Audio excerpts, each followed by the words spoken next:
welcome to episode 2 of LT Talks RE, Buying in a Seller's Market. I'm Lisa Taylor, a real estate agent with eXp Realty.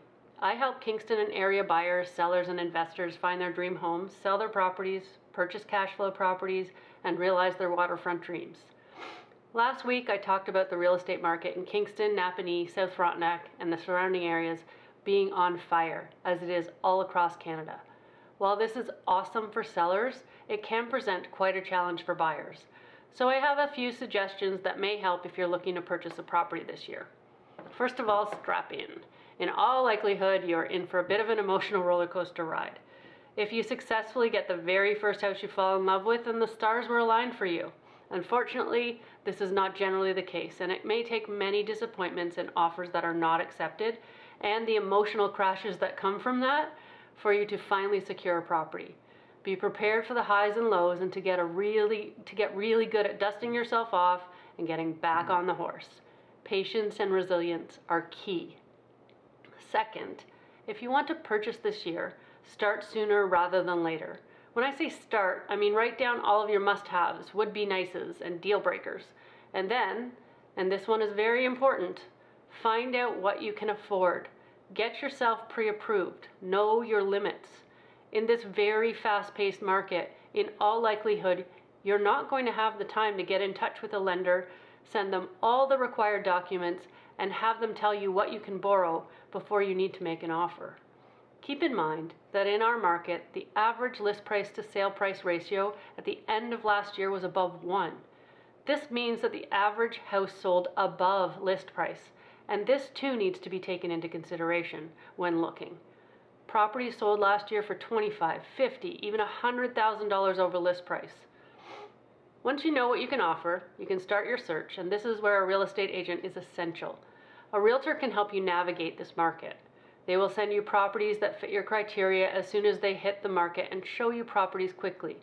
They will get to know what you like and don't like and have a wealth of knowledge about the market, the neighborhoods, and the entire offer process that go far beyond what can be shared in a quick YouTube video. The other great thing about using an agent when you're purchasing is that you do not pay them anything for the service and professional advice they provide. Now you find a great property. How do you make it yours? Don't wait too long to make an offer. In our current market, more often than not, properties are holding offers until a certain date, meaning that they will not entertain offers from anyone until that specific time. Well, there are bully offers, but that again is a topic for you to discuss with your realtor. And the expectation or hope is that the seller will get multiple offers on the property and that it will sell over asking. But if they are not holding, you cannot hesitate. About that offer, price is only one facet of the offer process to consider. In this market where many properties have multiple offers, conditions, or more specifically lack thereof, can be very often the difference between an accepted offer or back to the drawing board. It is very common to see lower offers, even by 10 or 20,000, carry the day because it was a clean offer or one without conditions. Having conditions such as a home inspection, financing, sale of your current home can be seen as roadblocks to a seller, and a seller naturally will want to accept one with the least amount of hassle. Carefully review your clauses and remove the ones you can live without. Know your risk tolerance. Some buyers are comfortable with buying before selling their property in this market. Some are okay without an inspection. Some are happy to rely on the pre-approval for financing. It is important to note here that pre-approval does not mean you will get the mortgage for that particular property, and again, this is something your realtor and lender can explain in greater detail. You need to know exactly what the risks are when deciding to offer without condition. And at the end of the day, you need to weigh the risk, reward, payoff. When buying in this market, more is more when it comes to price, but use the less is more approach when considering your conditions. And this will ensure your offer has at least a fighting chance.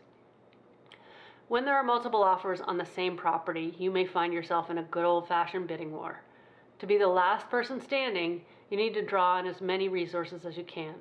Consider these strategies to come out on top. Include the deposit with your offer.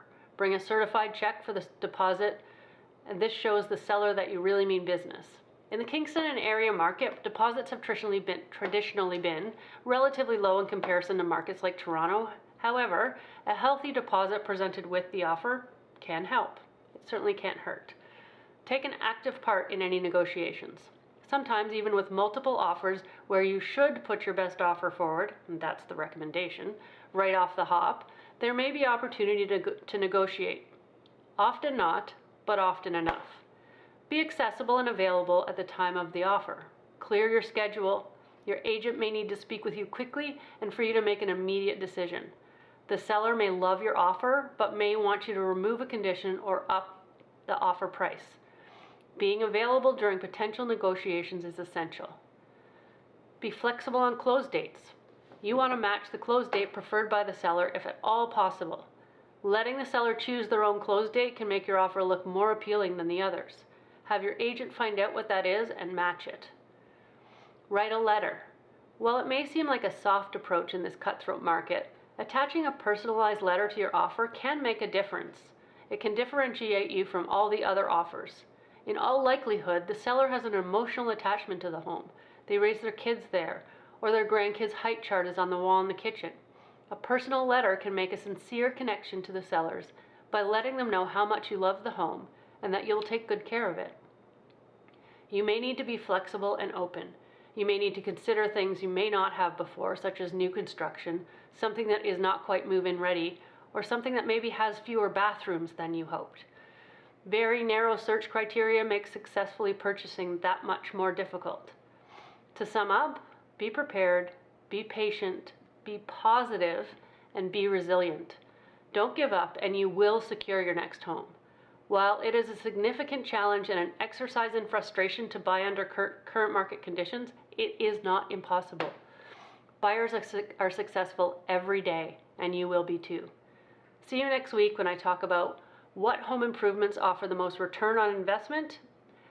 Don't forget to like, subscribe, follow, and share so you don't miss any real estate related information, tips, tricks, and advice from my weekly series, and watch for my monthly local market updates. Until next week.